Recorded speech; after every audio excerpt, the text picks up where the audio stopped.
alguns meses, ou um ano, bem, faz algum tempo, desde o nosso episódio número 7, que era o especial sobre línguas indígenas brasileiras, e agora nós finalmente voltamos a falar das línguas originárias do território que a gente chama de Brasil. Por questões históricas que envolvem questões políticas, questões de poderes locais e tudo mais, acaba que algumas línguas a gente conhece mais, a gente conhece mais a história e são mais famosas e vêm à mente mais facilmente das pessoas. Outras já nem tanto, ficam de canto e acabam sendo tratadas apenas por poucas pessoas. Por conta disso, é com muita satisfação que hoje a gente chamou o Luiz Fernando para falar de uma das nossas línguas originárias, que são um pouco menos estudadas. Bem-vindos ao Babel, esse podcast sobre diversidade linguística. O meu nome é Cecília Farias. E eu sou o Bruno Guide, e o tema de hoje é Caritiana. Bem, o nosso convidado, Luiz Fernando, antes de tudo, por favor, entre e se apresente e conta pro pessoal quem é você, o que você faz da vida e por que você tá aqui. Bom, oi Cecília, oi Bruno, tudo bem? Então, meu nome é Luiz Fernando, eu faço doutorado em Linguística e estudo Caritiana desde 2012, que foi quando eu entrei na iniciação científica. Então, estudo Caritiana há uns 8 anos agora. E eu tô na USP, sou colega da Cecília e do Bruno, lá na pós-graduação. Isso aí, o cara é semanticista e ele é tão da gramática gerativa que as iniciais dele são LF. Essa foi uma piada só pros iniciados, hein? Juro que eu nunca tinha pensado nisso, mas... Poxa! De qual forma? Os 3 ouvintes que são da gerativa vão rir muito. Isso, né? Estão 3 pessoas cascando o bico agora, né? E 900 pessoas assim, tipo, oi? Né? Exato. E os que até conhecem, mas são contra. Isso. Agora eles estão dando pausa. Se você achar um dislike no vídeo, você já sabe, né? Os haters. Bom, bora lá? Bora.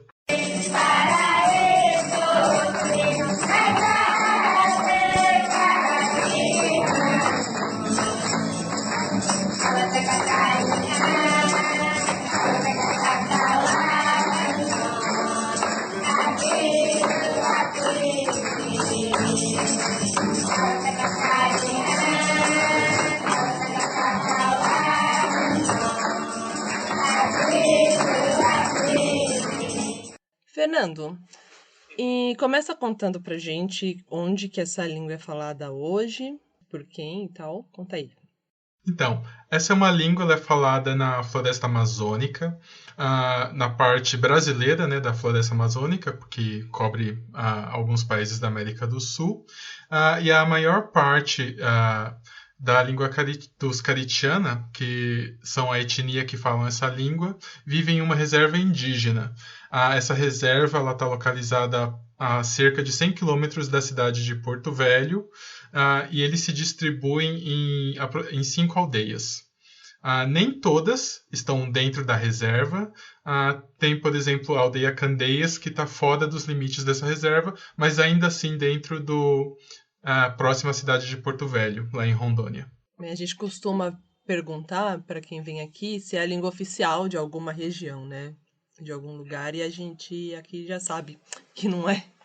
Mas existem algumas línguas que são até oficiais, têm um tratamento de oficialidade em algumas cidades, né? Em alguns contextos. É o caso do Caritiana.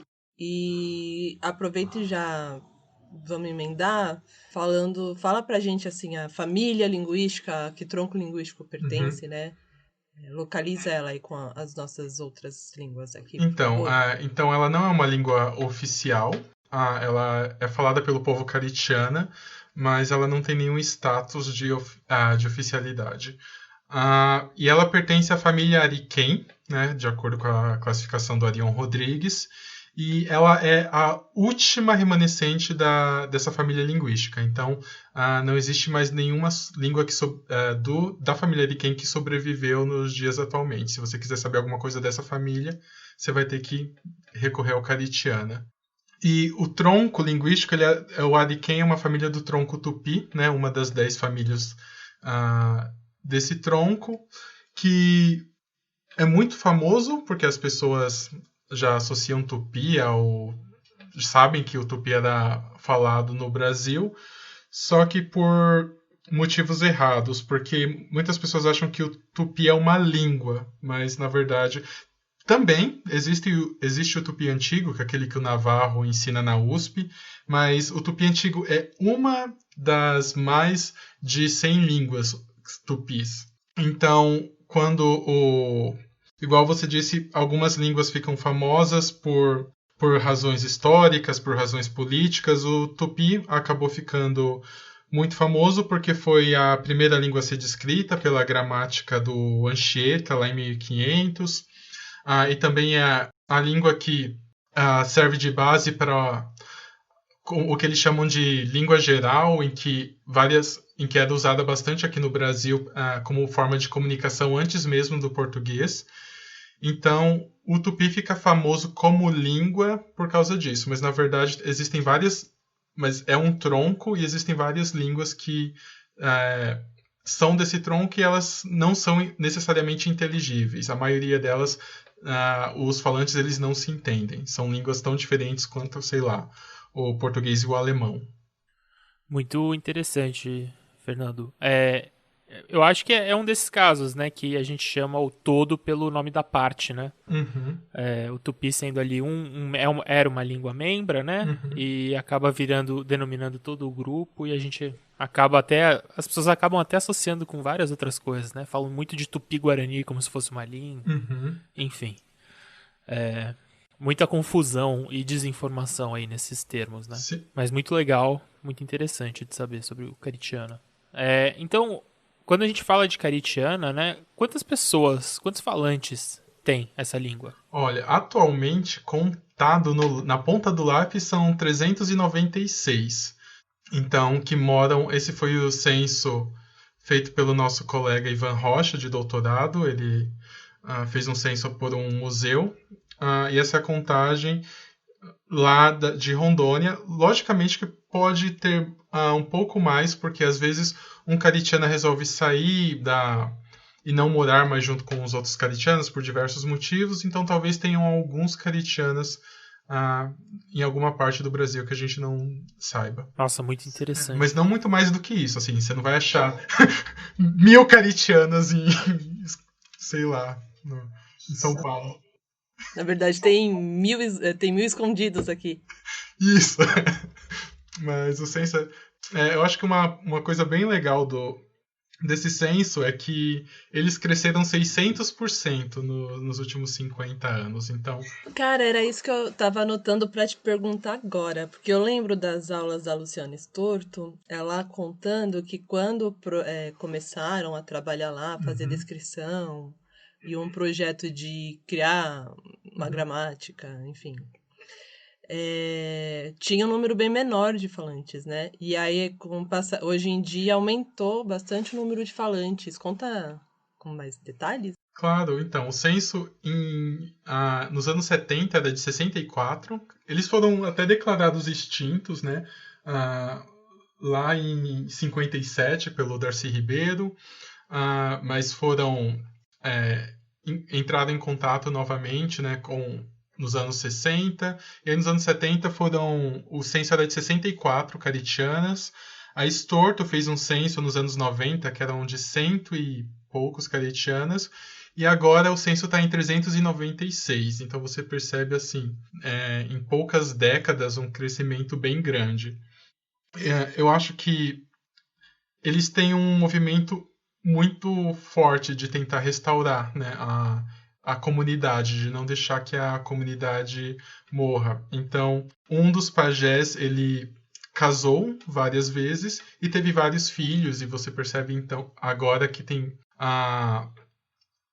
várias Mas o que acontece é que agora grande parte da população caritiana é de alguma forma relacionada a esse pajé. Tanto que toda vez que eu vou para Porto Velho e conheço alguém novo, eu falo, o que você do pajé, né? Aí ele sempre fala, eu sou, sei lá, sobrinho, eu sou genro, eu nunca descobri alguma pessoa que não esteja relacionada ao pajé de alguma forma. Nossa, que interessante. Pô, se pensar, em 64, em 1970, no Brasil tinha 90 milhões de pessoas. Tô fazendo conta de padeiro aqui. Uhum. Foi...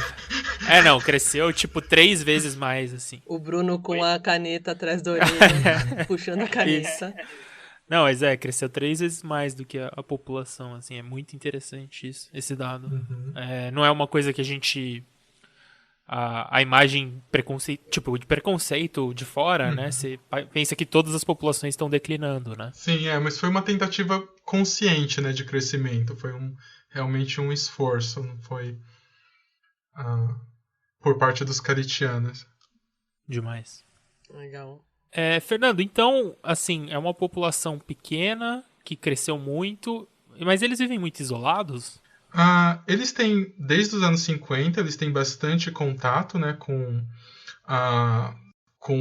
os homens brancos e também com outras etnias, porque a casa do índio que eles frequentam lá em Porto Velho não são só caritianas que residem ali, tem outras etnias.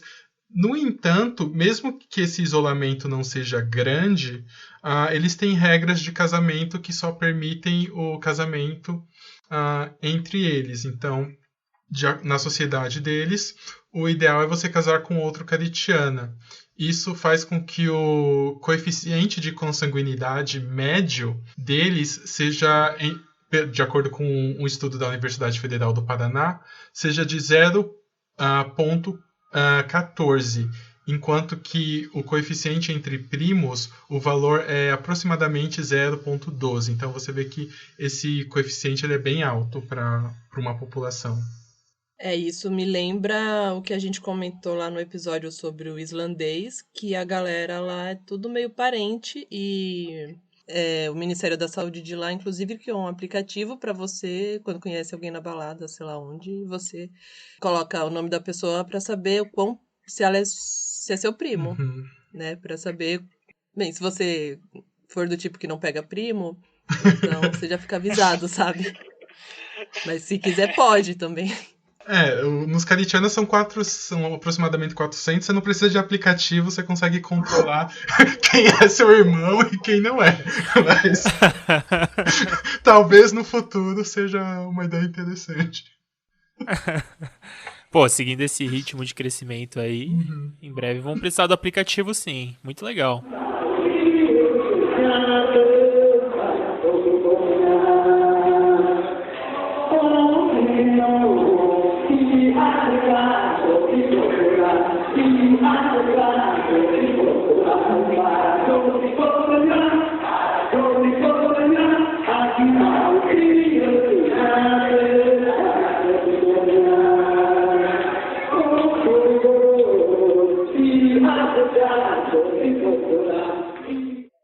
Então, Fernando.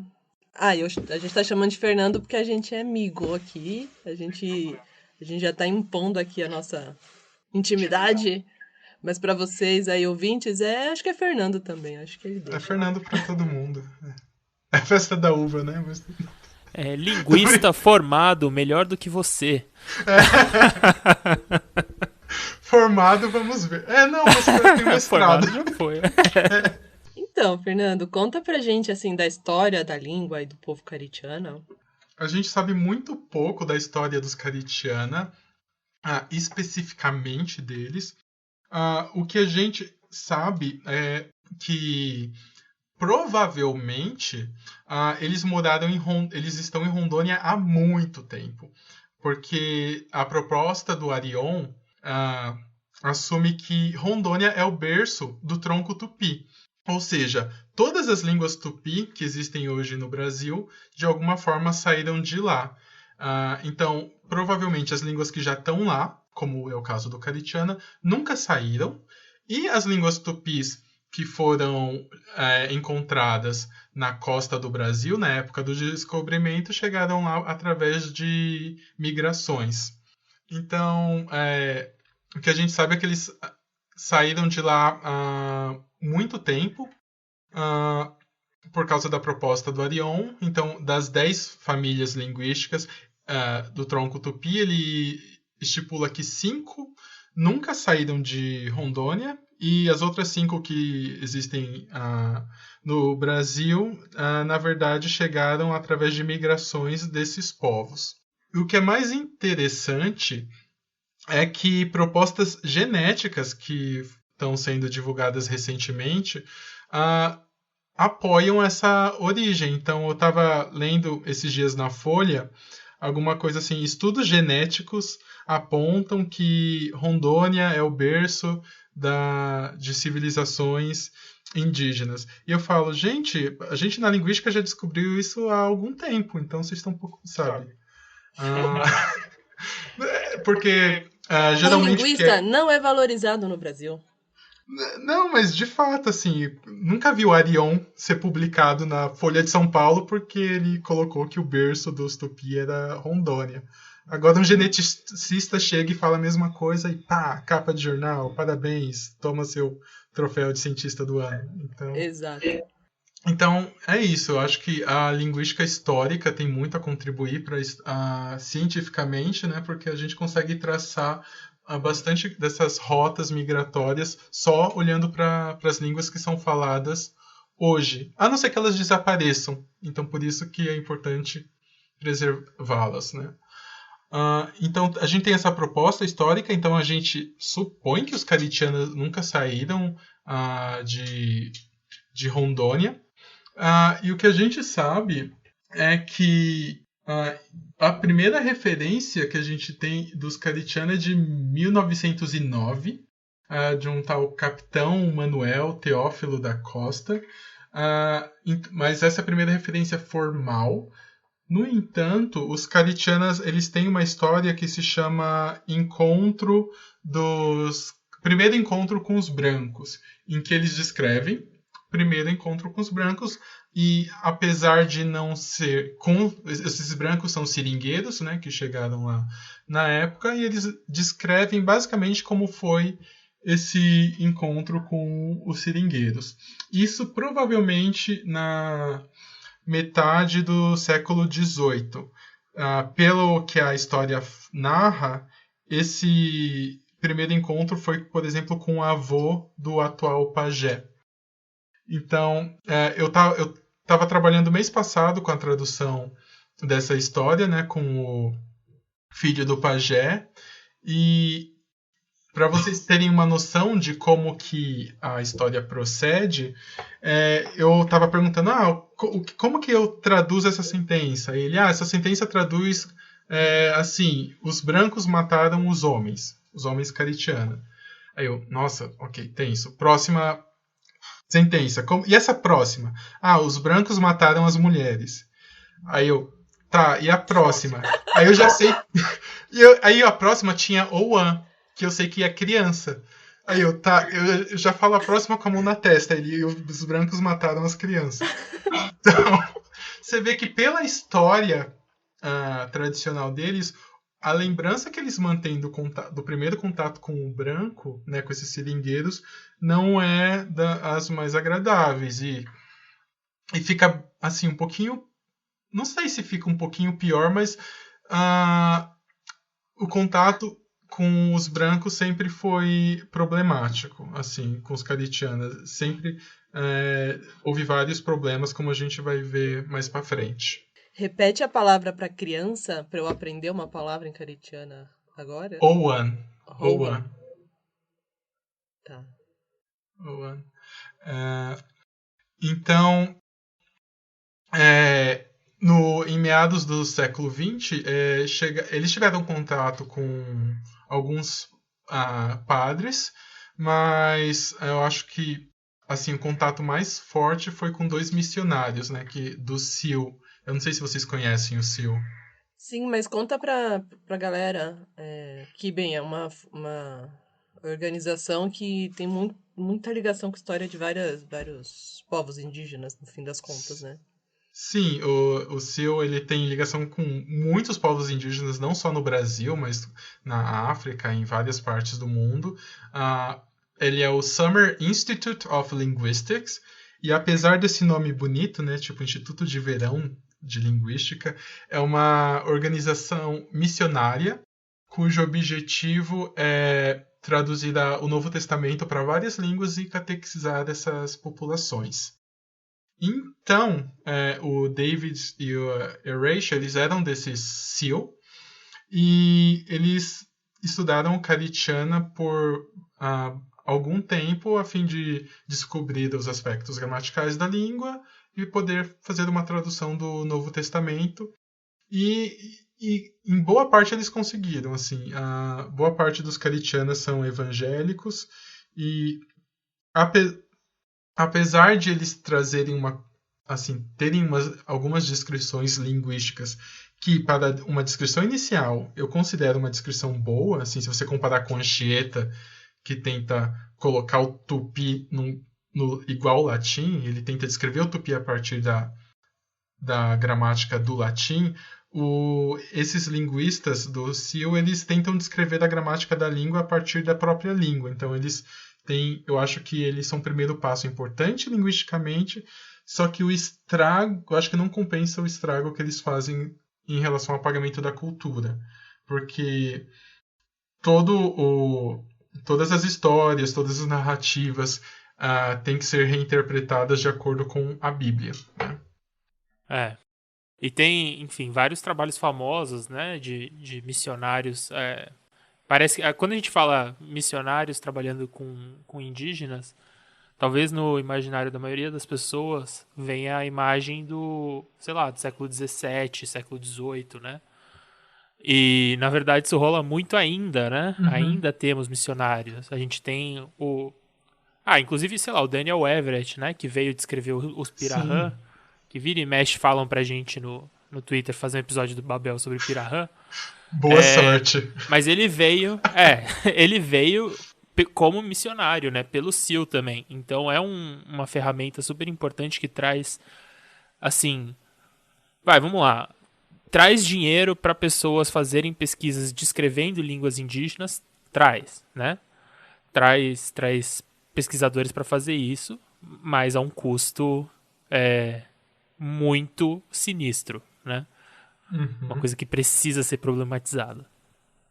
Não, sim. Eu acho que o caso mais famoso foi daquele cara na Austrália, a população não queria entrar em contato com os brancos, assim, eles eram descritos como super avessos, né, ao contato, e ele foi lá mesmo assim e ele morreu, e aí ficou toda porque ele queria evangelizá-los, e então... Eu não tenho pena, não. Eu também não tenho pena, assim. Eu acho que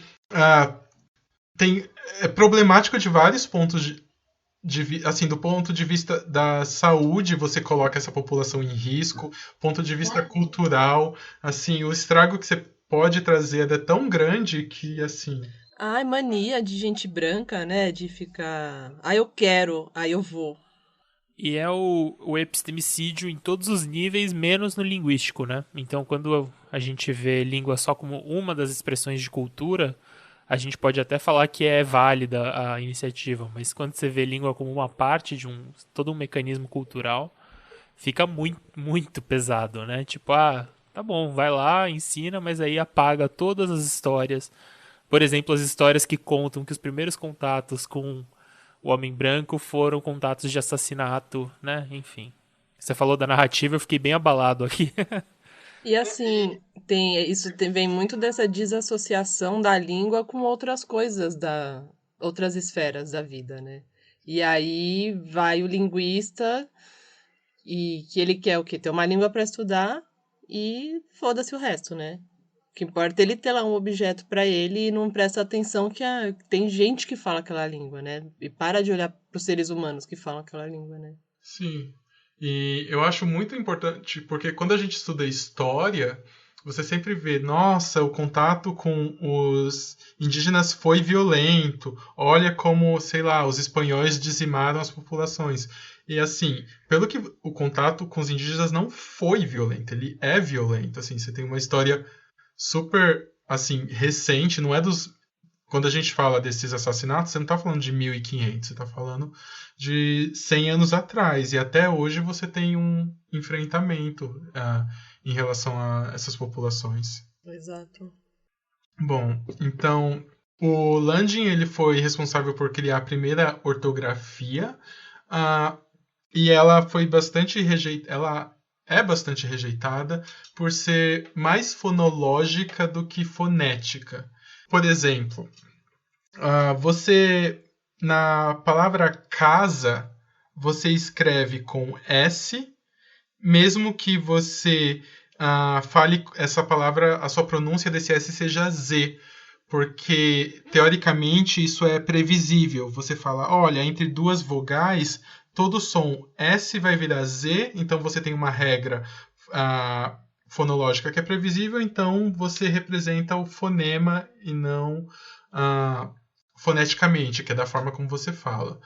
O Caritiana também tem algumas coisas assim, por exemplo, para eles o M e o B não distinguem significado, então M e B seriam teoricamente o mesmo som, são alofones do mesmo fonema, e por esse motivo o Landin pensa, bom, como é previsível, eu vou representar tudo como M. E aí os Caritianos achavam super estranho eles falarem alguma coisa com B, só que na escrita CM. Então, para dar um exemplo, a palavra boroiá, que é cobra. Se você for no dicionário do Landin, você vai achar como moroiá, com M. Então, aí, essa ortografia ela foi super rejeitada pelos Caritianos, razão pela qual a professora Luciana Storto fez uma nova cartilha que seja mais próxima da fonética, ou seja, mais próxima da maneira como eles falam.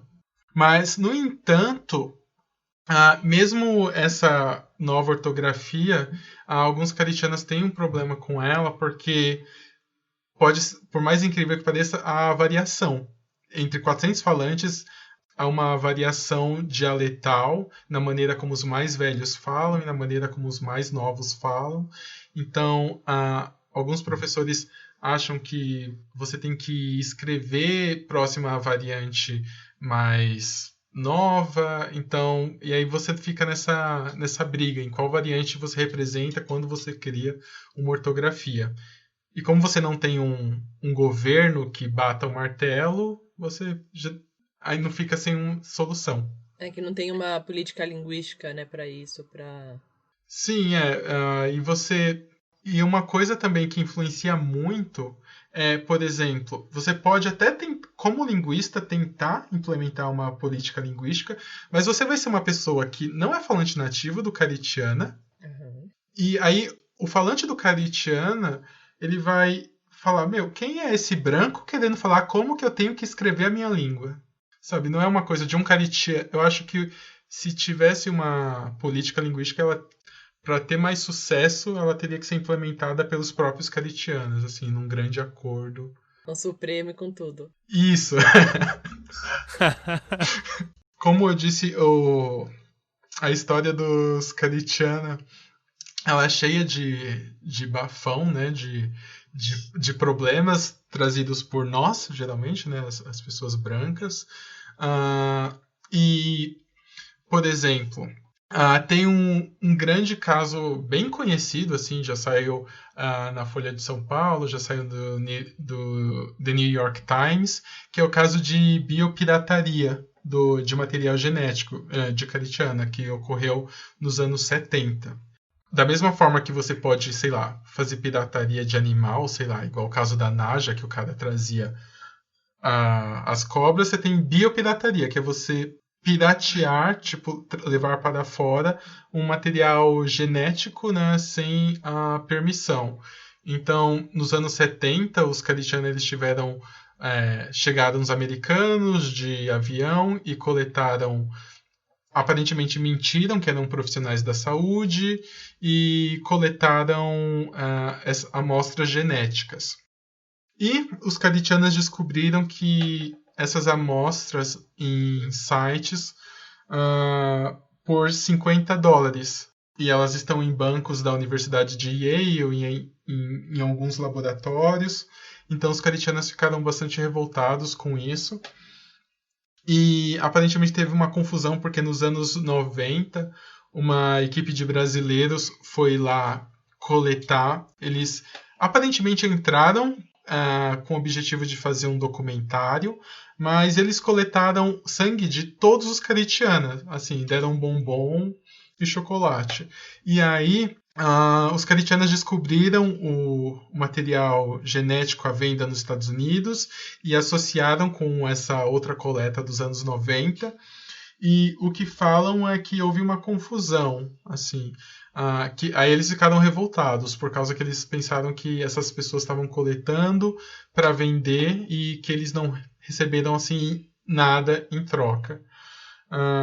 Bom, a história oficial que a gente tem é que o que está à venda foi o material coletado nos anos 70 e eles falam que eles coletaram seguindo todos os procedimentos e que, na verdade, o material não está à venda, mas os preços de $50 são só para taxas de envio do material para pesquisadores, mas quem mantém isso mantém sem fins lucrativos. Em relação aos brasileiros dos anos 90, aparentemente eles falaram que é um professor, né, da Universidade Federal do Paraná, se eu não me engano. Ele falou que não deu para fazer análise do conteúdo porque o material estragou na viagem. No entanto, mesmo assim, os Caritianas processaram e eles foram ressarcidos, né, em relação. Eles ainda estão na justiça, eles não acreditam que o valor ressarcido não foi suficiente, mas eles ainda tiveram um ressarcimento judicial. Esses materiais genéticos, eles têm um grande valor, né, para a ciência moderna. Então, como eu disse, pesquisas genéticas descobriram que, na verdade, corroboram a proposta de que o berço da civilização Tupi é em Rondônia. Outras pesquisas indicam que as populações indígenas são mais suscetíveis a doenças causadas por vírus, enquanto que os caucasianos são mais suscetíveis a doenças causadas por parasitas. Então você tem diversos fins, né, que tornam a coleta desse material assim, que o cientista cresce o olho, né, nesse tipo de dado. Só que não justificam os meios, né? Essa coleta ela foi irregular. Lembrando que eles entraram lá com uma permissão para fazer um documentário. Eles não entraram lá com permissão para coletar sangue.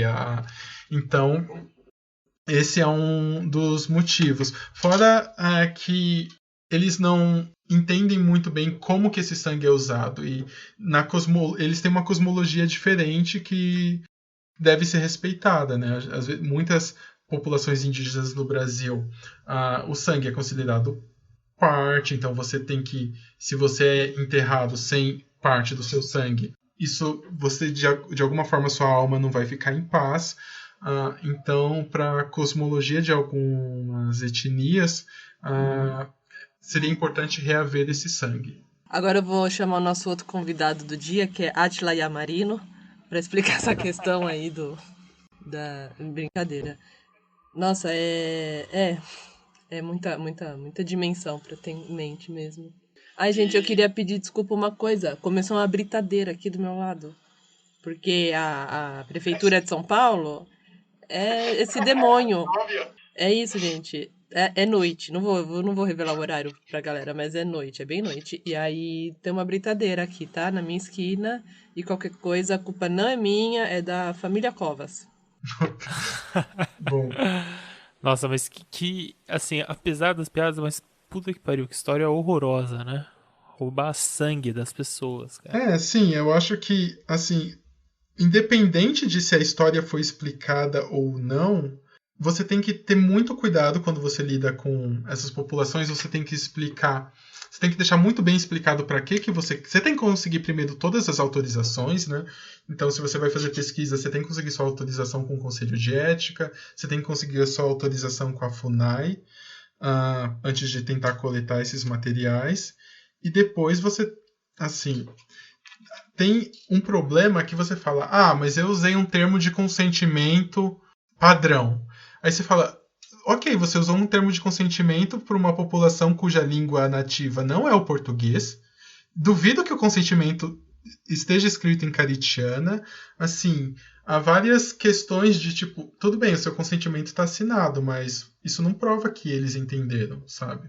Claro. Então, eu acho que a gente ainda tem um problema nessa questão de consentimento dessas populações indígenas. Assim, o que seria um consentimento válido? Como que você... Eu acho que você teria que tomar precauções extras, além daquelas que já são estipuladas para as outras populações. O caso do sangue, ainda tem o caso de um documentário. Eu não sei, vocês acham que eu falo o nome do documentário ou não? Por favor. Eu não queria divulgar. Eu quero... Tá. Não. Boa. Tem o ponto de divulgar. Exato, né? Eu não quero criar o efeito Bolsonaro de que você fala tanto que as pessoas vão lá, aí o YouTube fala, nossa, as pessoas estão adorando, e divulga para mais pessoas e aí faz mais estrago do que... Enfim. Você pode descrever, sem dar nomes, e enfim... Então, outro caso foi um documentário que ficou bem famoso por causa daquela adoção que a nossa ministra fez de uma criança indígena, né? Adoção para não falar sequestro, mas vamos usar termos, né? Nova língua deles. Então, esse documentário, ele é muito engraçado porque ele começa assim, uma história real. Assim, é a primeira coisa que abre o documentário, e ele vai falar da prática de infanticídio de uma tribo, ou seja, de uma tribo que mata crianças.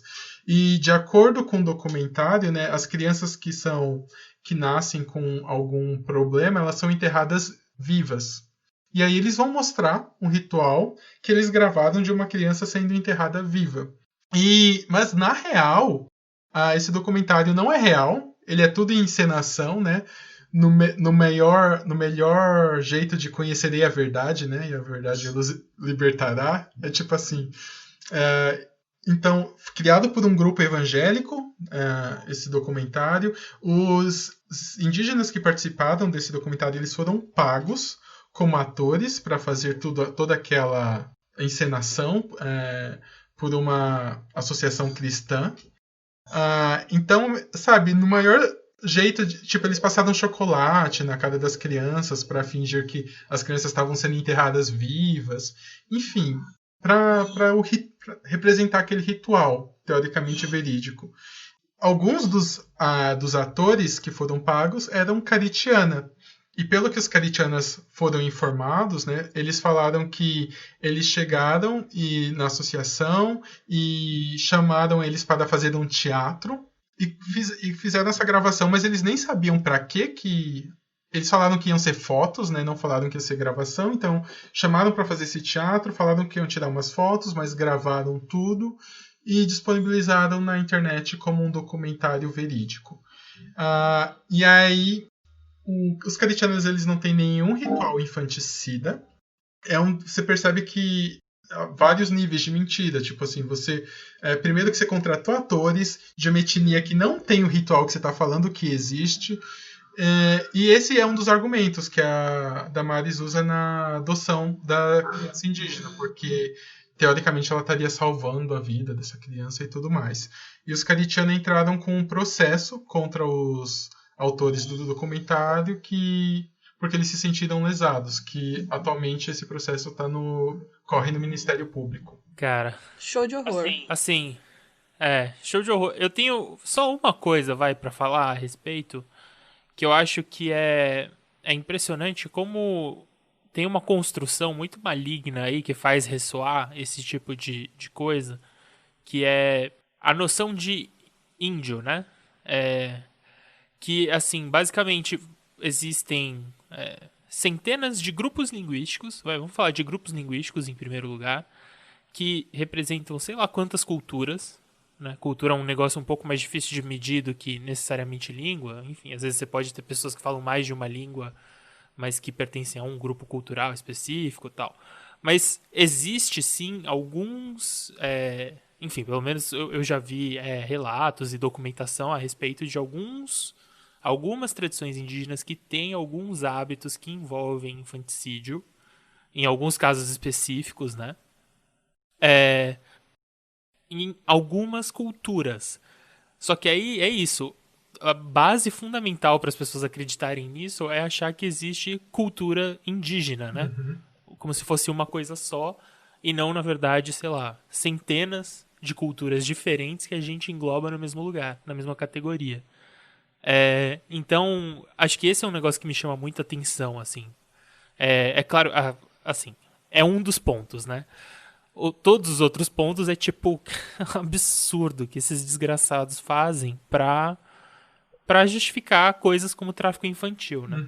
Pelo amor de Deus. Então, não, sim, é isso. Você tem uma construção primeiro assim que vai justificar uma evangelização, porque assim, para quem é de fora vai falar, nossa, os índios do Brasil matam as crianças quando assim elas nascem com algum problema de saúde. Tipo assim, como você disse, tem algumas etnias que fazem esse ritual, mas pelo que eu vi é uma porcentagem, sei lá, mínima se você comparar com todas. Mas isso vai ser generalizado e quem assistiu quem assistiu o documentário vai justificar tanto a retirada dessas crianças quanto a evangelização, porque a pessoa fala, nossa, olha os tipos de rituais que os índios do Brasil têm. A gente precisa evangelizá-los o mais rápido possível para expurgar, sei lá, esses ritos demoníacos, alguma coisa assim. Não, e ainda os que têm, né? Como se a sociedade ocidental ou ocidentalizada, que o caso do Brasil é de ocidentalizado, ouvi esses dias, achei muito bom. É como se a gente não promovesse essa eugenia também, né? Essa seleção, digamos, de quem vive e quem morre por características físicas. É que a gente faz depois que a pessoa nasce, né? Depois que a pessoa vira adulta, às vezes. Envolve outras questões, como classe e etnia. Assim, a gente faz a gente só defende a gente, assim, o Ocidente só defende a vida enquanto ela tá na barriga, né? Assim, nasceu, se vira. Cara, é pesado, né? Dá um ruim aqui no estômago, né? De pensar nessas coisas. Talvez, vamos ver se a coisa fica menos mal, menos triste. A gente poderia falar um pouco sobre como a história afeta a língua hoje, né? O que eu acho muito interessante, né? Primeiro que os Karitiana, eles, como eu disse, toda essa história com problemas de contato, né, com os brancos, assim, em diversos níveis, gerou uma extrema desconfiança dos Karitianas quando você vai, assim, das pesquisas científicas, assim. Então, se você chega como linguista, você tem que deixar bem claro qual que é o seu objetivo, que você não está de nenhuma forma comercializando, que você não vai lucrar com nenhum material que você vai produzir, que você não está vendendo a língua, porque eles agora imaginam que você pode ter más intenções, assim, tiraram o nosso sangue falando que é por motivos de saúde, que iam mandar medicamento pra gente, e no final eles só queriam vender nosso sangue, sei lá, no exterior. Como que a gente não garante que esses linguistas que estão chegando agora também não querem, sei lá, vender a nossa língua e lucrar com a nossa língua? Então, a gente toma bastante cuidado agora nesse contato de deixar tudo bem claro. E em relação à língua, eu acho muito incrível que eles mantiveram a língua. A maioria das crianças, elas são falantes nativas de Caritiana. Eles falam por WhatsApp em Caritiana. E eu acho que isso é importante por causa da ortografia que a Storto apresentou. Então, ela criou essa cartilha, ela foi na aldeia, ela fez treinamento com os professores em Caritiana para usarem essa ortografia. Eu acho que isso impacta muito no uso que eles têm hoje. Então, hoje eles falam bastante pelo WhatsApp, em Caritiana. E aí eu já queria entrar num ponto de como que os linguistas podem contribuir para a preservação das línguas, que vai divergir um pouco da visão que o nosso colega Wellington trouxe no episódio sobre a língua geral de Minas. Eu gosto muito do Wellington, a gente conversa pra caramba, assim, a gente... Não, o Wellington é uma das melhores pessoas do mundo. Quem não gosta do Wellington, bom sujeito não é. Uhum. A divergência que a gente tem é só teórica. Então, a gente até marcou reunião para conversar sobre isso, assim, super na boa, super, assim, tomando um café. Discutir teoria é diferente de falar sobre o caráter da pessoa, né? Uhum. A gente não tem que ter melindres na hora de lidar com teorias. A gente tem que se respeitar e falar das teorias, né?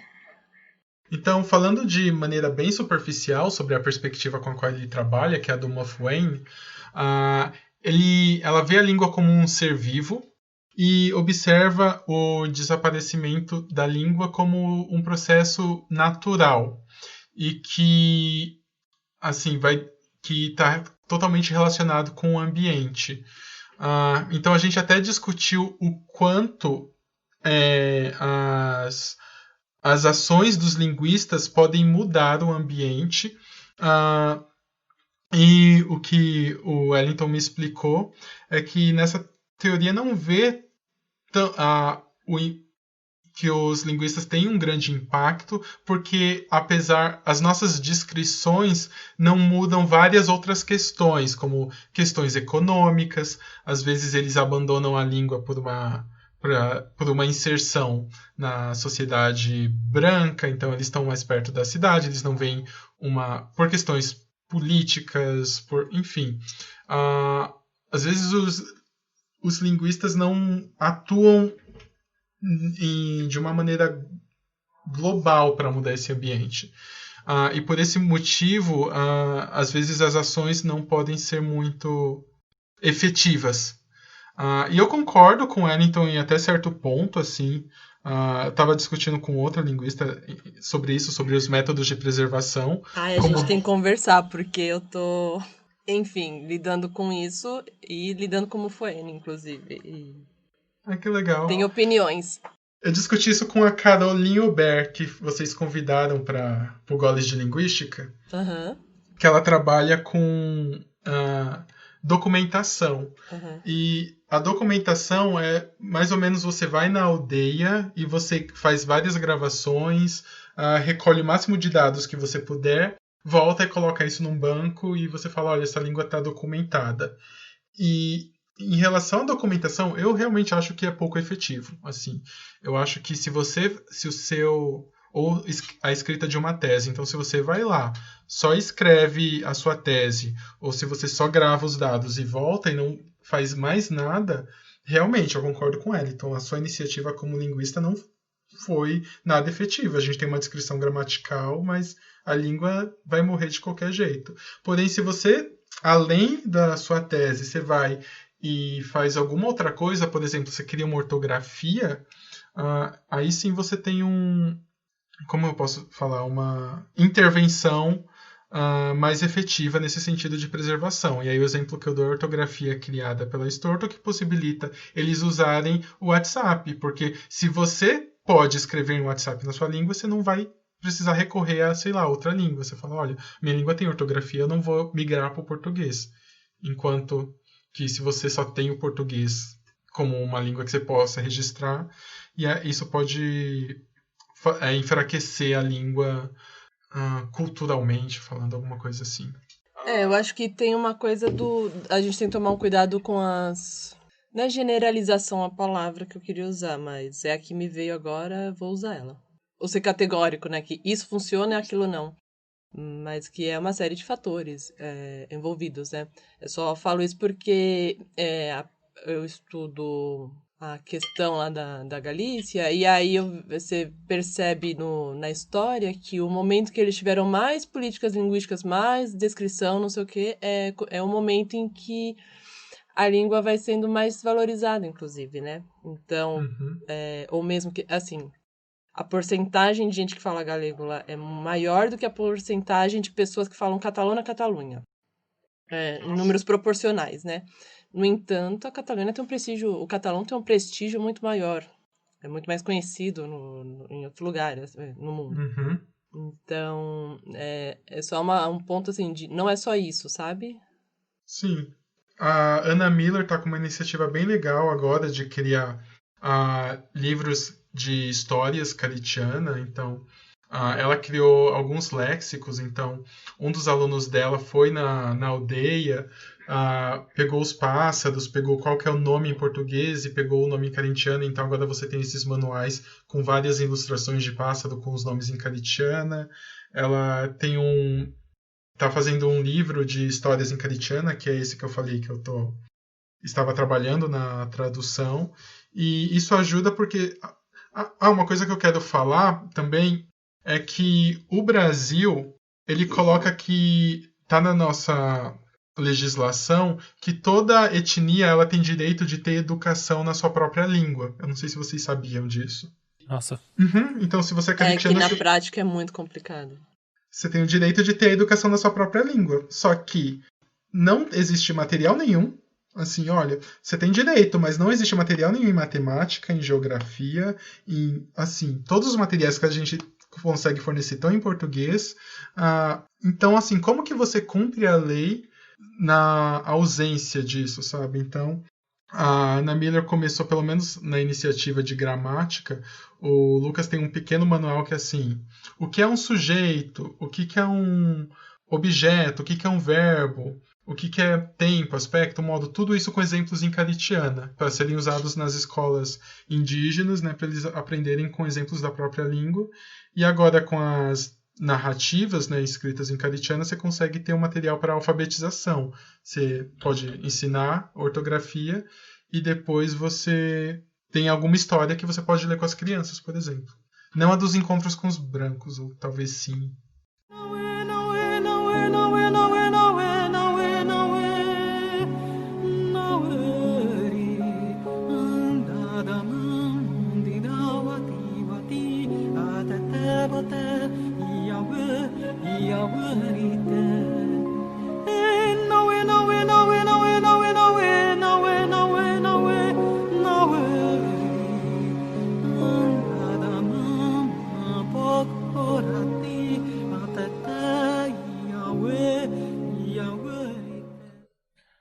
Fernando, você pode recomendar um trecho curto de um falante nativo se comunicando nessa língua?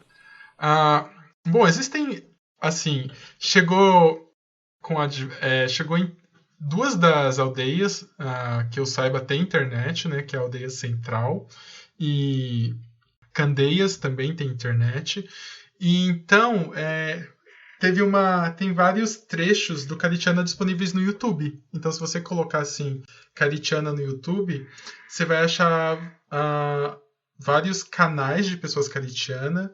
E alguns não, assim, alguns são, por exemplo, olha o culto, alguns são de iniciativas cristãs. Então, observe o culto sendo celebrado numa língua indígena.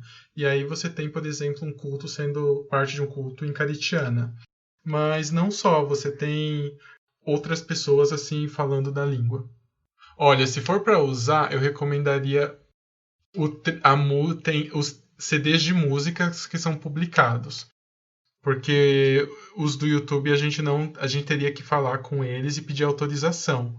Como eu falei lá no coisa, a gente teria que pegar algum tipo de autorização formal, ok? Eu explicaria para ele para que a gente quer aquele áudio, para que vai usar, porque para não criar nenhum mal entendido. Fala umas coisas em caritiana aí pra gente, então. Gente, meus exemplos são tão... Tá. Fala, sei lá, a paca foi beber água, essas coisas que a gente aprende na linguística. O quê? A paca foi pro rio.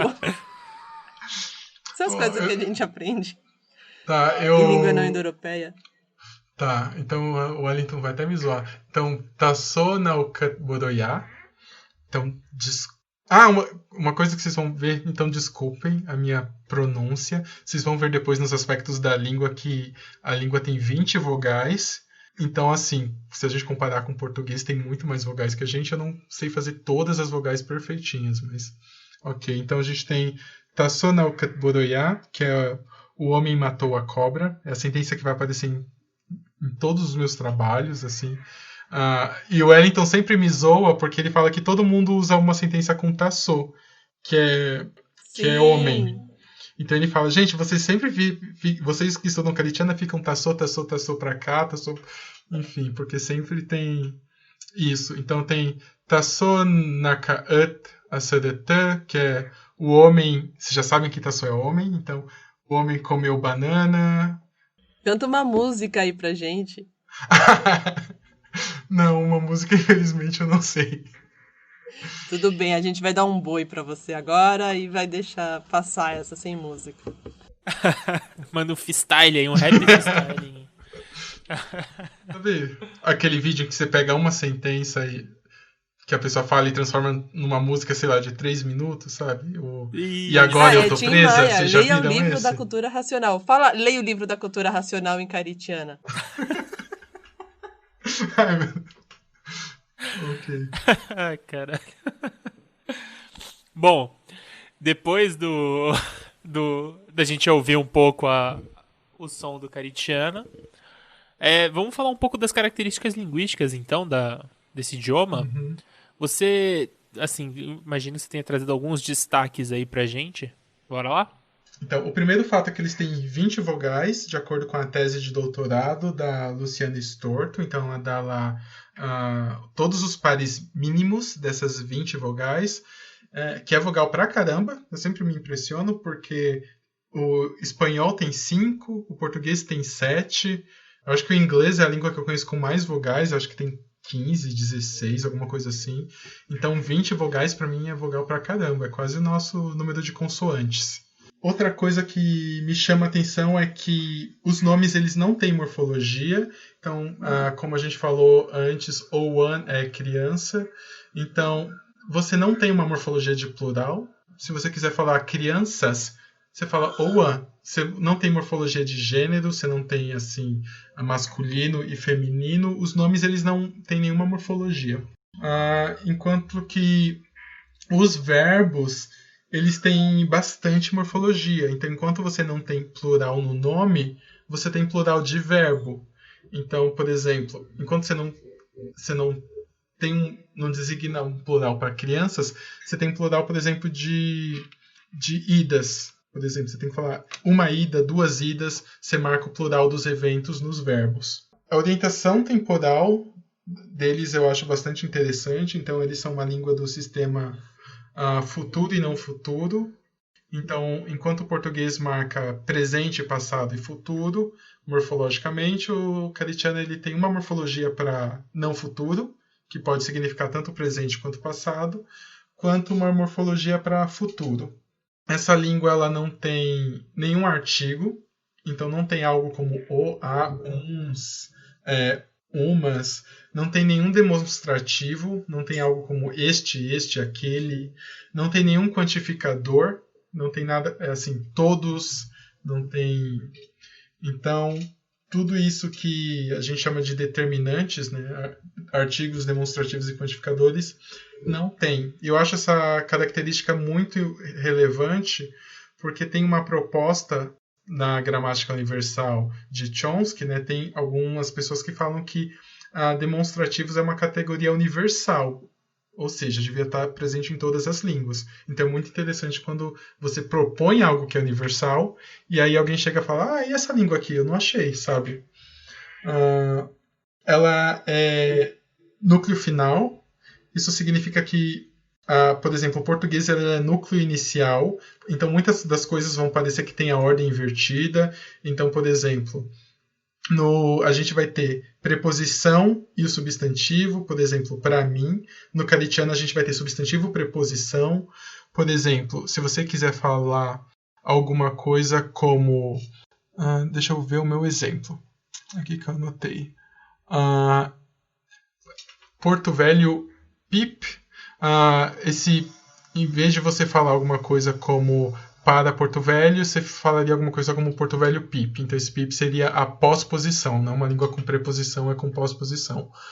O verbo, nas subordinadas, ele ocorre depois do objeto, enquanto no português o nosso verbo ocorre antes. Em relação ao núcleo, é isso. E é uma língua do sistema de caso ergativo absolutivo. Uia! É muita coisa.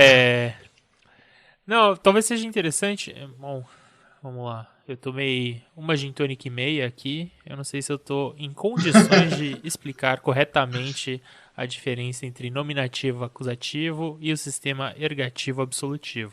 Mas, enfim, se vocês quiserem aí, algum dos dois, alguém se habilita? Assim, volte 2 casas, né, pro episódio do islandês. Vocês já trataram de caso em alguns episódios, né, anteriormente. Caso sim. Que eu me lembro. Algum dos episódios foi do ergativo absolutivo desse sistema? Ou... Eu acho que a gente não chegou a falar sobre ergativo absolutivo, Fernando. Tá, então vou explicar agora. Algumas línguas marcam a posição sintática através de morfologia. Então, a gente tem, por exemplo, no português a gente tem algum resquício disso. Então, quando você fala alguma coisa como eu te amo, então você tem o eu, que está na posição de sujeito marcado com o caso, e o ti marcado com outro caso, né? Que é o caso... O eu está com o nominativo, o ti com o acusativo. Quando você fala alguma coisa como você me ama, agora você percebe que você usou o você com caso nominativo e o me no caso acusativo. Você não pode trocar os casos. Você não pode usar um caso acusativo na posição de sujeito, como me ama, você não... Enfim, você não pode usar um me como sujeito da oração ou um ti como sujeito da oração por causa do caso. Esse é o sistema de caso nominativo acusativo. Algumas línguas colocam o sujeito das intransitivas, ou seja, aquelas orações que só tem sujeito, e o objeto da transitiva com o mesmo caso. Ou seja, elas tratam o sujeito da intransitiva e o objeto da transitiva como uma coisa, enquanto que o sujeito das transitivas recebe outro caso. Então, o sujeito das transitivas é o chamado caso ergativo, enquanto que o objeto e o sujeito das intransitivas é o caso acusativo. Absolutivo? Desculpa. A gente comentou disso. Não, mas lá é uma questão de nomenclatura. Você com gin tônica tá melhor que eu. Imagina. Longe disso, eu adorei a explicação, Fernando. E acho que, enfim, de modo geral, meio que é um jeito de você classificar línguas pela forma como elas se expressam na morfossintaxe, né? É um negócio, assim, muito fascinante. Tem línguas... Eu lembro que a primeira vez que eu entrei em contato com o caso ergativo absolutivo foi estudando linguística histórica, porque tratava de algumas línguas que tinham mudado, né? Feito a mudança de um sistema para o outro. E era um negócio super interessante, assim. Porque a gente... Enfim, normalmente quando a gente não conhece uma língua que tem um sistema diferente, fica difícil da gente materializar, né? E entender. Fica um negócio mais abstrato. Mas assim, é um negócio muito fascinante. Um sistema muito fascinante. E você explicou super bem. E eu acho que em relação às... e uma coisa que eu acho muito interessante, mas assim, por motivos pessoais, vocês podem até cortar, dependendo do quão grande ficar, é que eles têm tempo falso. Assim, pra mim é... já gostei. Não vai cortar não. Fala. Porque... mas aí eu gosto por motivos particulares, porque eu tô estudando isso na minha tese de doutorado. Mas tempo falso é quando a morfologia de tempo ela deixa de indicar tempo, por exemplo. Isso acontece muito em sentenças condicionais que falam algo que não é verdade. Por exemplo, eu vou usar o exemplo do inglês que é mais transparente, mas no inglês você fala alguma coisa como if I studied, I don't know, if I studied genetics, I would be recognized, por exemplo. Então, você tem aqui o study marcado com passado, if I studied, I would também marcado com passado. No entanto, você está falando do presente. Você está falando se você estudasse genética no presente. O português tem a mesma coisa. Se eu estudasse genética, eu seria reconhecido, enfim. Se eu não fosse de humanas. Então. Tá bem pessoal, né? Cara, em português eu não sei se bate igual, né? Mas eu penso em espanhol quando você fala, sei lá, em quisera, como que é? Em quisiera. Se eu quisiera, pipipi, popopó, e que seria algo que podia ser pretérito perfeito, pluscuamperfeito. Isso. Enfim, não lembro agora o nome, mas que marca um tempo, mas que na verdade não é passado de fato, né? Aí no português você tem o se eu fosse. Esse fosse é pretérito imperfeito do subjuntivo. Então você está marcando algo como pretérito, tipo passado. No entanto, você está falando do presente. Você não está falando do passado. Então isso é conhecido na literatura como tempo falso ou passado falso. Nossa, eu adorei. Eu não sabia desse nome, tempo falso. E em Caritiana tem tempo falso, né, nos mesmos contextos. Então eles usam, por exemplo, o não futuro para falar de coisas, por exemplo, do futuro nessas coisas, como se eu fosse amanhã, eles vão usar o não futuro deles. Então é bem interessante porque mostra línguas assim que não tem nada a ver, são de famílias totalmente diferentes, tendo características em comum. E aí uma explicação por que esse fenômeno é recorrente assim translinguisticamente, sendo que não pode ser explicado por contato, não algo que veio da língua mãe, o que explica isso? Sabe que ao longo do episódio eu anotei uma pergunta aqui que era alguma característica específica que possa ser influência do contato com a língua portuguesa. Tem uma que eu acredito que seja devido ao contato, que eles tinham uma morfologia, né, que foi descrita pela Storto como modo deôntico, que deôntico a gente usa na linguística para falar de obrigações. Você deve fazer isso, você deve fazer aquilo, que era uma morfologia no verbo. E quando eu fiz a minha dissertação de mestrado, eu não achei mais essa morfologia. Eu fui lá, coletei dados e eu não achei. Toda vez que eu procurei, tentei elicitar dados com sentenças como você deve fazer isso, você deve fazer aquilo, eu achei um verbo auxiliar, que é o que a gente faz no português. A gente usa você deve, você usa esse auxiliar modal, você deve trabalhar, você deve estudar. Então, as nossas obrigações são expressas por esse auxiliar. Então, eu acredito que isso seja uma coisa de contato, que eles pararam de usar a morfologia no verbo para expressar isso e começaram a usar um verbo auxiliar por causa da influência do português. Terminamos de falar sobre características agora? Eu acho que sim. Nossa, demais. Uma aula, né? Acho que mais que isso, Cara, minha muito cabeça bom. não comporta. Nossa, mas bom demais. Nada como ter alguém que estuda a língua. Diferente o quê? De certos podcasters. Podcasts que vão de orelha ali, né? Eu vou falar sobre persa hoje.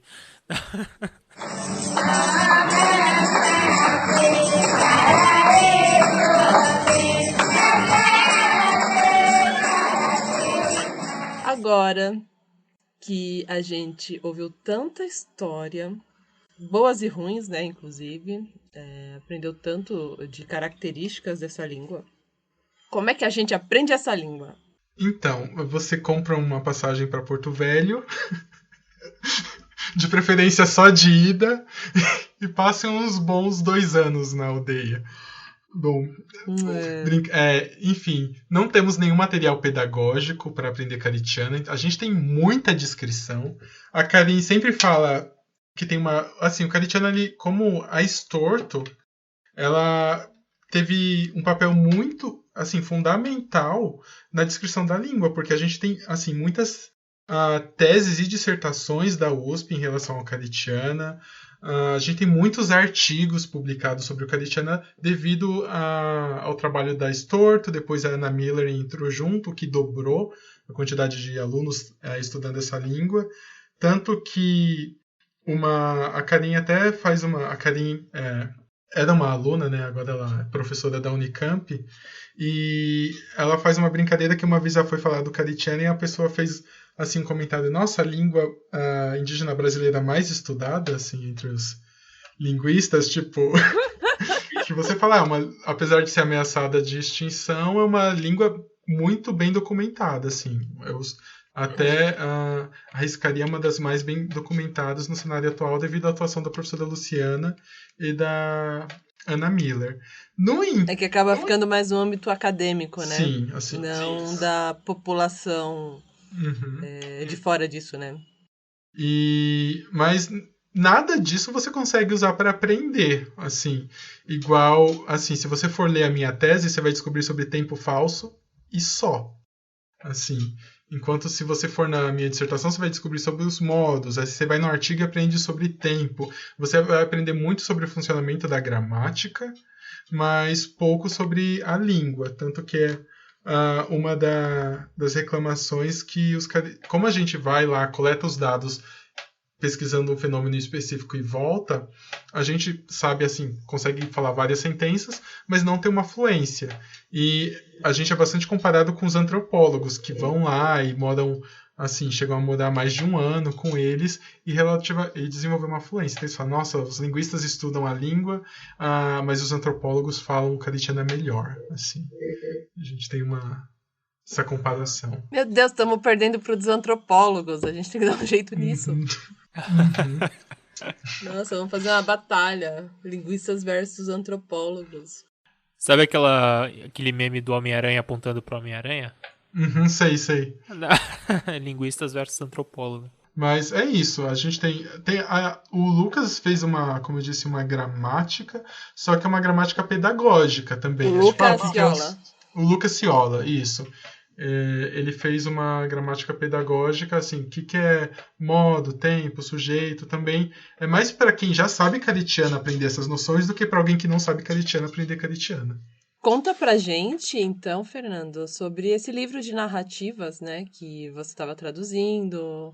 Esse livro, a maioria das narrativas são contadas pelo Pajé, e tem muitas coisas tradicionais. Então, por exemplo, eles contam de como eles faziam rede, do processo de coletar o algodão para fazer a rede, que infelizmente eles não têm mais esse processo atualmente, porque agora eles compram a rede na cidade. Vai contar, por exemplo, como que eles pescavam, vai falar um pouco da pescaria, que eles usam um cipó, que é o timbó, que eles colocam na água do rio, e esse cipó é venenoso, então ele mata os peixes. Só que aparentemente não faz mal para o ser humano, porque aí depois eles consomem esse peixe. Você consegue ver várias dessas características culturais do caritiano através dessas histórias. Por enquanto a gente está com umas 50 páginas traduzidas.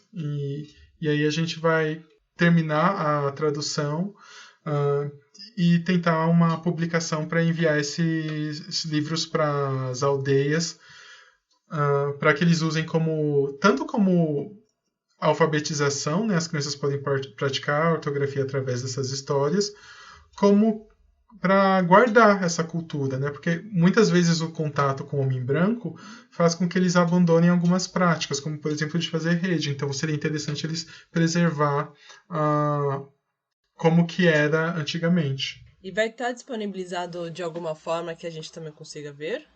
Ou o intuito é para ser levado para eles, assim? Olha, o intuito principal é para eles. A gente faz esses materiais para ficar lá nas aldeias e que eles usem. O intuito não é para o homem branco, vamos dizer assim. E pra mulher branca? Geralmente os materiais que o departamento de linguística faz ficam, sabe naquela parte de vidro com vários livros? Gente, aqui é Fefeleste Profunda que a gente tá falando agora. Desculpa as pessoas que não conhecem esse ambiente do prédio de letras ali da USP. Mas tem como é que chama aquilo? Estante com vidro, com livros assim, né? Isso, você não pode encostar no livro, inclusive, porque tem um vidro trancado. Tem um vidro protegendo. São as produções do departamento, assim, cada departamento tem a sua parte, e a gente tem o do departamento de linguística, né, a maioria pelo que eu saiba, todas as produções caritianas, então esses que eu citei, você pode ir lá olhar, então se você é estudante da FEFELESTE, vá lá e observe, você vai ver o material do Lucas, os materiais da Luciana, ou a gramáticazinha, e provavelmente quando sair vai ficar lá esse também. Provavelmente é o mais perto que você vai chegar. Provavelmente eu vou quebrar o vidro para pegar o livro. Mas são histórias interessantíssimas, assim, do ponto de vista antropológico, assim, linguístico. Nem vou falar o tanto, mas antropológico. Eu exijo o PDF, é isso. Um piratinho assim, ó. Não pode falar isso, Cecília, em público. Não. Pode sim. Eu exijo a versão não... A versão anticapitalista de modo de reprodução das obras. Ótimo. Massa. E outras coisas? Bora para as outras recomendações? A não ser que um caritiana te passe. Então, assim, os caritianos, eles não são avessos à tecnologia. Todos eles têm Facebook, todos eles têm Instagram, assim. Então, se você estiver muito interessado na cultura caritiana, eu recomendo que você pode entrar em contato com eles e pedir o material. Acho que se um caritiano... Eu tô chamando de Fê, né, no fim do episódio. Pra você ver. Quantas horas já de gravação? O que 1h30 de gravação mais um copo de gin eu já tô no meu segundo Negroni. Mas, passa pra gente os perfis, assim. A gente qualquer coisa coloca na descrição, depois do episódio. Tá, tem o Inácio Caritiana, que ele é o filho do pajé. As traduções que... Geralmente eu trabalho com as traduções com ele, porque ele também é professor da língua na aldeia, então ele faz revisão ortográfica. Então ele vai ter o acesso ao material. O Elivar Caritiana também, ele é um bom contato, ele está sempre nas redes sociais, está sempre postando alguma coisa. Eu também sempre trabalho com o Elivar, super gente boa. E os dois trabalham assim eles trabalham com artesanato também, eles fazem artesanato, enviam para o Brasil todo, é uma coisa bem legal, assim. Eles são bem acessíveis. Então, quem tiver interesse em algum aspecto da cultura, seja elas histórias, seja ela língua, seja, sei lá, artesanato, você pode entrar em contato com um desses dois. Cara, eu queria deixar uma indicação aqui, que não é específica dos Caritiana, mas que certamente o Luiz Fernando conhece, que é o livro da Luciana Storto, que saiu ano passado, né? Foi? 2019? Uhum. Sim. Línguas Indígenas Brasileiras, 2 pontos.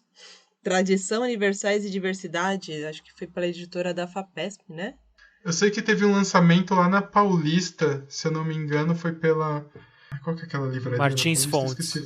Tá. Martins Fontes, isso. Mas, sei lá, tem investimento da FAPESP, assim, de alguma forma, que é uma agência de fomento de pesquisa aqui do estado de São Paulo, né? Que não é específico de Caritiana, mas é uma divulgação sobre outras línguas indígenas. E certamente tem Caritiana porque é uma das coisas que a Luciana se dedica bastante, né? Então fica aí essa indicação. Essa é uma ótima recomendação, inclusive. E tem um canal no YouTube que chama... que eu vi outro dia. O Povos Indígenas no Brasil. O PIB, socioambiental, ele tem muita informação do Caritiana. Inclusive, muitas das coisas que eu falei tá lá no PIB. Aqui. Então, quem quiser saber mais detalhes, consegue ir lá. Eu vou passar todos os... Nem tudo tá no PIB, tem algumas, tipo, a matéria da New York Times, não tá lá sobre o do sangue. Eles falam da biopirataria, mas eu passo todos os links para vocês. Massa, vai ficar na descrição do episódio. Eu tenho uma indicação também. Ela não é... Enfim, é porque é uma coisa que eu me deparei aí nas redes, mas não tem muito a ver com... Não é específico do Caritiana também, mas é que rolou um festival em apoio à demarcação das terras dos povos indígenas no Brasil. Chama Festival de Demarcação Remix Já. E tinha muita coisa nesse festival, assim. Foi muito legal que trouxe vários artistas indígenas fazendo pequenas aparições, assim. Então tem muita coisa. Foi um festival que durou algumas horas. E as inserções eram de, sei lá, 3 minutos, 1 minuto. Então teve muita coisa mesmo e muita coisa legal. Deu para conhecer vários artistas indígenas brasileiros. Alguns artistas indígenas estrangeiros também. Então achei demais. Teve uma galera graúda também que apareceu e tal. Mas o foco é mais nos artistas indígenas. Acho que é muito importante a gente ver, né? Reconhecer a existência, assim, de artistas indígenas no Brasil. Até uma coisa, né? A gente não sabe, e essa desinformação... A gente não sabe de muita coisa, e essa desinformação não é gratuita, né? Uma coisa que o Bruno comentou... Bem, a gente falou isso em algumas vezes, mas, por exemplo, no último episódio sobre Maori... O genocídio vem junto com o epistemicídio, né? E uma forma de você matar um povo, uma cultura e uma língua vem de várias formas e uma delas é a desinformação. Você não saber sobre aquele povo e aí é como se pro resto da população aqui, a população aqui é como se não existisse, ainda que eles existam. Então, o que a gente puder saber mais sobre a pluralidade, né, dos nossos aqui é muito enriquecedor e é parar de apagar o que não é hegemônico, né? É isso. Bem, Luiz Fernando, você diga mais. A gente vai dar uns recadinhos, assim, os de sempre. E vai mandar... E você tem um momento aqui para... eu posso fazer as minhas recomendações? Eu tava esperando. Poxa, Cecília. Nossa, que feio, hein? Péssima host. Vamos lá, Fernando, fala aí. Nossa, então agora, gente, são as recomendações do convidado, que são as mais importantes. E você já aproveita e emenda fazendo a sua divulgação do seu trabalho. Você tem um projeto de divulgação. Eu quero que você fale dele. Ok. Então, vamos primeiro para as recomendações. Assim, então, como vocês podem imaginar, não tem... tem Tem um CD de música que é só do Caritiana, que foi organizado pela professora Luciana Storto. Só que... ele não está tão disponível, porque aparentemente a gravadora ela é francesa, se eu não me engano. Então, e você não consegue comprar, enfim. E essas músicas não estão no streaming, por exemplo. Então, bem difícil de acessá-lo. Porém, tem um álbum de uma artista chamada Maluí Miranda, com músicas de várias etnias, e uma das faixas é caritiana. Então, eu recomendo que vocês... Se vocês quiserem ouvir um pouco mais da música caritiana, você entre procure essa artista no YouTube, Maluí Miranda, e caritiana, e você consegue encontrar essa faixa. Se eu puder fazer uma não recomendação, eu não recomendaria que você procurasse o documentário que eu mencionei, para não dar visibilidade a ele. Assim, por mais que a gente saiba que seja falso, a gente sabe que os algoritmos trabalham contra nós. Então, se você procura, você visualiza, e aí o YouTube vai achar que é relevante. Não sei. Bruno, você sabe se procurar no modo anônimo ajuda o algoritmo? Ajuda. Todo engajamento é engajamento, né? Assim. Então, assistir Entendi. atrapalha de todo modo. Assim, se você tiver muito... Eu não sei se tem disponível fora do YouTube. Se você quiser muito assistir o documentário, eu recomendo assistir, se a gente sei lá, baixasse em algum lugar. E aí, quem quiser, manda e-mail pra gente, que é... O que é mesmo o e-mail? E aí a gente manda... Pirateia. Acho que é podcast.babel, Piratear né? isso daí. Manda um inbox em alguma Ótimo. rede social e a gente manda, mas não dá ibope. Tá, eu passo então o documentário para vocês baixam. Quem quiser assistir, evitem assistir no YouTube pra gente não dar mais ibope, pra, enfim, não ficar mais famoso do que já é. Então, eu não. Bom, tem um documentário que fala da importância da demarcação de terras para interromper o garimpo ilegal, e ele usa como exemplo a reserva caritiana. Então, ele é bem legal que você consegue ver a reserva, né? A gente está falando aqui no abstrato, né? Tem uma reserva em Rondônia, você consegue ver como que é a aldeia e tudo mais. Tem várias coisas no YouTube, como eu disse, se você jogar no YouTube, você vai achar dança tradicional caritiana, de vídeos gravados na aldeia, você vai achar alguns rituais de alguns cultos gravados em caritiana, esses eu não recomendo muito. Você vai achar feiras culturais, eu vou deixar alguns links, mas assim, uma busca por caritiana no YouTube, você acha facilmente essas coisas. Um trabalho que eu gostaria de recomendar é o da antropóloga Iris Moraes de Araújo, que ela também era da FEFELESH, e se eu não me engano agora ela está na Unicamp, no pós-doc, e ela faz um trabalho bem legal, estudando os caritianos do ponto de vista antropológico. Então, complementa bastante, assim. Você sabe agora da língua, deixa eu saber um pouco mais dos aspectos culturais. E se eu não me engano, é isso que eu teria de recomendação. E da parte do Jabá, que você falou do projeto que eu estou fazendo, se chama Handouts de Linguística. É um projeto de discussão e divulgação científica da linguística. Então, o objetivo é trazer conteúdo, discutir a linguística, assim, tanto para leigos, mas assim, não só para leigos. O objetivo também é alunos de graduação em letras, que já fazem letras, ou interessados em linguística de maneira geral. Então é só conferir, tá no YouTube, eu tenho um canal que é o Handout de Linguística, tá também no Instagram, que é o @Handout de Linguística. E a gente vai relacionar aqui no episódio também, na descrição. E é um projeto muito da hora, muito legal mesmo. Bom, então acho que é isso. Legal, cara. Vamos uns recadinhos muito breves, assim, né? Sobre encontrar o Babel nas redes. Estamos aí nas redes todas, né, Bruno? Todas. A gente está em todas as redes como @BabelPodcast. No Twitter, no Instagram. E a gente está no YouTube também. Temos um canal que demora um pouquinho, mas sobem os episódios lá também. Eventualmente a gente sobe Não.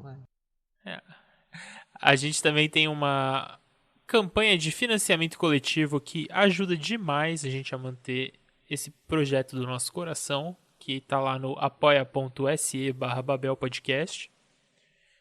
E a gente tem mais alguma rede que eu tô esquecendo, Cecília? É muita juventude, né? A gente não tem TikTok ainda. Gente, mas nossa, um dia, Bruno, se você quiser, você faz aí, porque... Hoje eu tava discutindo com um amigo, discutindo não, a gente tava concordando como e-mail é maravilhoso. Eu amo e-mail. Você é louco. E-mail é quase que nem carta. Amo. Mas assim, a gente, por exemplo, tem uma playlist no Spotify chamada Torre de Dança, que todas as músicas... Não todas, vocês já vão entender por quê. Mas a gente fica subindo lá nessa playlist as músicas que a gente usa nos episódios do Babel. Então você pode ficar ouvindo as músicas nessas línguas todas lá. O ponto é que nem tudo tá no Spotify. Por exemplo, não sei se a gente vai conseguir subir as músicas em caritiana, né? A gente sempre se esforça, tal, pra ver se algo sobe lá. Vamos ver o que sobe do caritiana lá. Mas, de todo modo, se você quiser uma playlist que tenha hip hop, mandarim e islandês no mesmo momento, vai ouvir vai lá. Teton, né? Música do Timor-Leste, no mesmo lugar que você vai ouvir... sei lá, reggaeton tem metal em Swahili. Ai, cara, tinha um metal, acho que Tupinambá. Não. Nossa. É Tupinambá ou é que Tupi, né? Acho que era Tupi. Tupi antigo, né? Tupi antigo? É. Tem uns A metaleiros gente devia que ter decorado, curtem né, o que tupi antigo. tinha lá antes de falar aqui, mas Tinha Perdão. metal em língua indígena brasileira, então isso já não importa a língua, já é legal, né? Mas é isso, a gente sempre coloca aqui o link dessa playlist na descrição dos episódios e tal, e que eu acho bem legal. E pra ir conhecendo, assim, porque acaba que quem tá no Spotify ali, Deus me livre... Bem, Deus me livre falar Deus me livre, mas... eu só queria dizer que se tá ali, geralmente é gente que tá produzindo música atualmente, e aí você consegue ver coisas sendo feitas, né? São línguas vivas sendo faladas por pessoas que estão aí produzindo, e é legal a gente conhecer. A gente tem publicado todo episódio também no Medium, então fica o medium.com/babelpodcast para vocês acessarem lá, com a descrição toda. E recadinhos? Vocês têm recadinhos que você querem mandar? Assim, um correio elegante? Cara, eu pensei no recadinho que eu queria mandar. Aí eu esqueci. Eu quero mandar um beijo pro Barba e um beijo pra Isadora do Grifa Podcast, que tá ouvindo eu gravar aqui. Ok. Bom, vai ter agradecimentos? Claro! Ou devia ter feito antes? Esse é o seu momento. Cara, tá bom. São momentos de você brilhar. acabou né? de falar um monte de coisa pra gente. O microfone é seu. Tá. Eu gostaria de agradecer, primeiramente a professora Luciana Storto, né, que trouxe esse trabalho para a USP, né? Sem ela, eu nunca teria estudado Caritiana. A professora Ana Miller, né? As duas juntas atualmente são as grandes responsáveis pelo GELI, que é o Grupo de Estudos das Línguas Indígenas da USP, e que estudam não só o Caritiana, mas uma série de outras línguas. Então você tem a gente já estudou o Aiorô, o Guarani Paraguaio, o Yanomami, os Dão, os Nadab, enfim. Tem o Kamaiurá, então tem várias línguas que já foram estudadas pelo GELI, então elas têm um papel fundamental assim para documentar essas línguas e muitas vezes também com iniciativas para deixar preservar as línguas, que elas continuem sendo faladas. E também agradecer vocês pelo convite. Então, obrigado, Bruno, obrigado, Cecília, pelo convite. Espero que a parceria continue. Sei lá, espero ver você também no Handout, Ceci. Tá faltando cognitivismo lá. Cara, olha, eu já tô além do cognitivismo, viu? Nossa. Você já foi com uma fluente? Drogas pesadas. A gente já tá assim, a gente tá além da mente, mas enfim. Pô, Luiz Fernando, é a gente que tem que agradecer, né? Você trouxe muita coisa pra cá. E aceitou o convite de primeira, assim, super disponibilizando, assim, foi muito legal. E é sempre legal falar com pessoas legais, né? Bom, então, somos 3 pessoas legais, eu não vou ficar com... Como é o nome? Eu esqueci. Modéstia. Eu esqueci o nome desse negócio que os mortais sentem. Bom, pessoal. E pra encerrar o nosso episódio, qual música que a gente vai ouvir, Fernando? Então, o nome da música que a gente vai ouvir vai ser Anã Mai Haran, que pode ser traduzido como A Você Eu Canto, do povo caritiano. Então é isso. Beijo, pessoal. Até o próximo episódio. Falou!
Este podcast foi editado por estopimpodcasts.com.br.